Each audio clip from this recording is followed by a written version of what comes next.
Of course, you've heard all about the Stop Tolls effort that was made by legislators and private industry groups here in Rhode Island. No doubt you've also heard that the tolling plan was forced through the legislature anyway and signed by the governor in the rotunda just minutes after final enactment.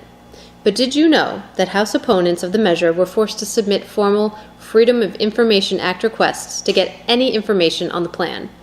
Then these elected officials were actually invoiced by DOT for the time and effort needed to fulfill those requests? Are you kidding me?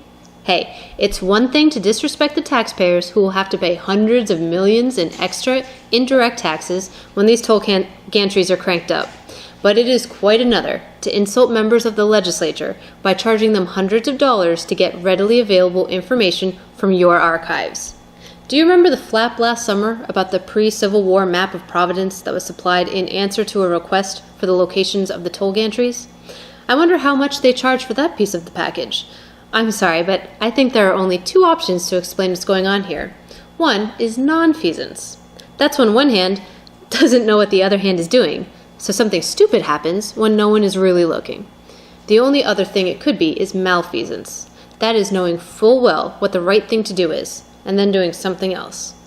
So, do you think even our state government is so inept that they'd send an invoice after filling a legislative request? Neither do I. Are you kidding me? Find us on Cox Channel 15 or Verizon Channel 34, Saturdays at 4 p.m. and Sundays at 10 a.m.